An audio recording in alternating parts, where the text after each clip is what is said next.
is the sister of the late Frieda J. Riley. She too grew up in Colwood, West Virginia, and attended the same schools as her sister Frieda. Like her sister, Iva pursued a career in teaching and just recently retired. Iva's been present at each and every Frieda J. Riley Awards banquet, whether it be here in Clarksburg or in Washington, D.C. To read a very special message, please welcome to the podium Miss Iva Dean.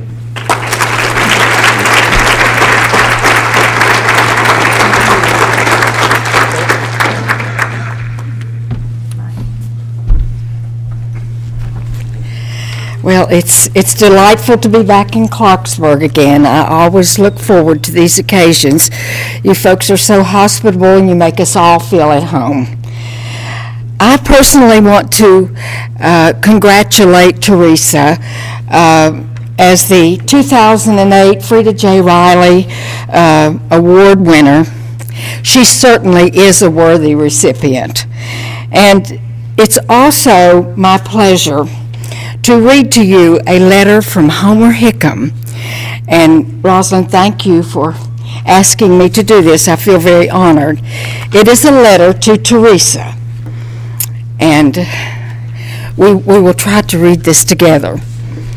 Dear Teresa Loving, winner of the 2008 Frieda J. Riley Award, congratulations on your prodigious win.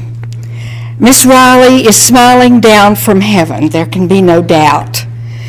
Since the book Rocket Boys and the film based on it, October Sky, were released, Frieda Joy Riley, Miss Riley as her students knew her, has taken on near icon status across the nation and the world.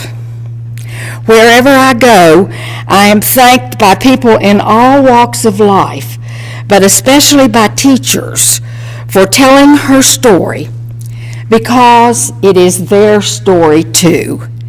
At long last, they say, someone has written about a real school teacher, one who not only fought for her students, but insisted that they learn. It seems to me that it is the latter observation that is most important.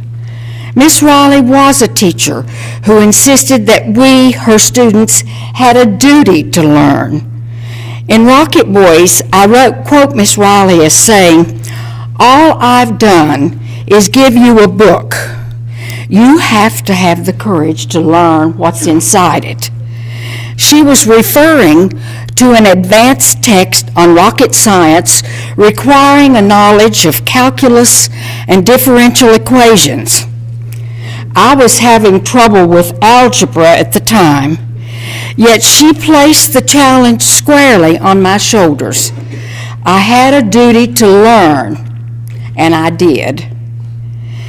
Miss Riley never had it easy during her life. Her father was a miner, her house was plain and simple, and there was never a lot of money around. Yet she loved life, and she loved knowledge, and her parents did everything necessary to see that she was well educated. When I first met Miss Riley in 1958, I was struck by how young and pretty she was. In fact, she was only a few years older than most of her students. She was pert, bright-eyed, freckles sprinkled across her nose, sleek black hair. I think all the boys in her class were just a little in love with her. I know I was. Let me make something clear, however. Miss Riley was a no-nonsense teacher.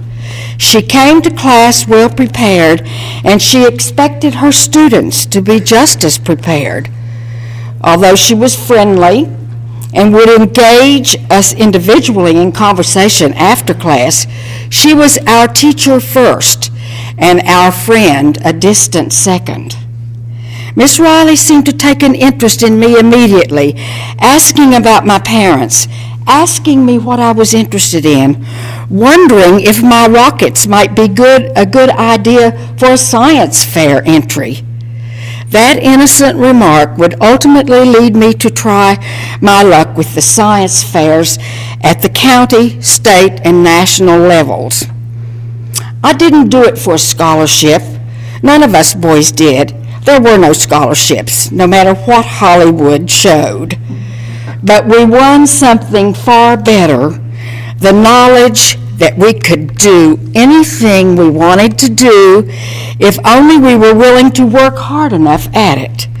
We also did it to make our parents, our school, our state, our country, and especially our Miss Riley proud of us. Miss Riley paid attention to all of her students, not just her Rocket boys. She was fierce in her belief that going to school was the job of her students, and therefore sacred. To work as hard as possible at a job was the West Virginian way. To do a poor job was simply not acceptable. When I got arrogant because of my Rocket successes, or in trouble because of my failures, she kept me on an even keel with just a few words of appropriate encouragement and a form of tough love. When she became sick with Hodgkin's disease, she didn't tell me about it. She taught me about it.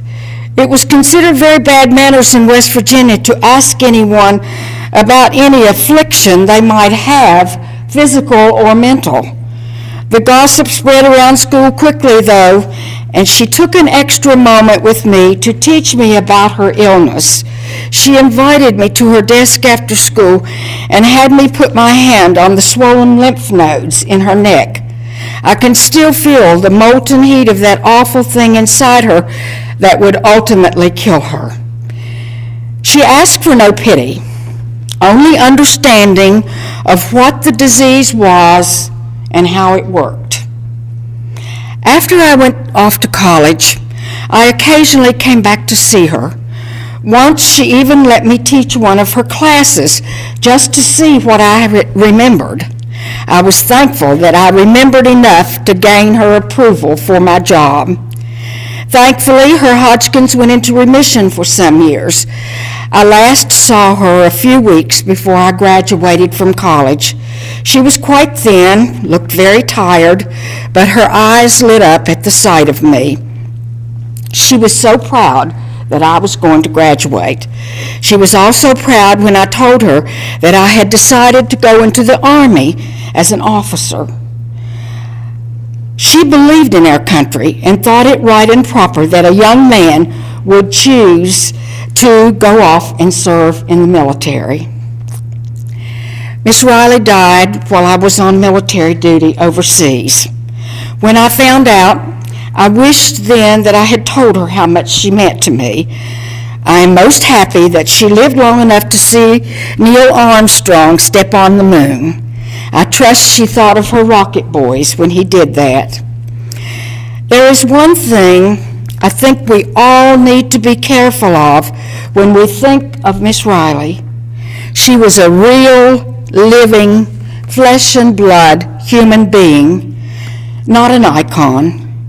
Sometimes if I listen, I can still hear her voice patiently going over each chapter in our physics text, her careful pauses between the words, waiting for our questions, then her concise answers, and always her quick quips to anyone foolish enough to try to make a joke over what she considered serious business. She got tired, and I know she got discouraged, but she rarely let us see it. She was also a lover of life. It is clear in her history. She read extensively, she played the piano expertly, she loved her family, and she loved her students. She was always just 1 inch away from a smile, and when she did smile, she could light up the darkest room. In many ways, that smile now lights up this nation and the world with the hope that we may once again find our way back to the old ways, the ways of duty and honor, the ways of our fathers and mothers and our teachers. I encourage you, Teresa, to be tough exacting, even in a way ruthless, like our Miss Riley could be, to ensure the education of our children. I believe there are still many Frieda Joy Rileys out there who are doing the same underappreciated job that she did 40 years ago and doing it just as well. Because of that, I believe our children are heading for the stars. When they get there, I believe they will do so with the names of their teachers on their lips, and it is right that they do so. All I've done is give you a book. You have to have the courage to learn what's inside it. Thank you, Miss Riley. I found the courage because of you. Keep aiming them high, Teresa. Homer Hickam.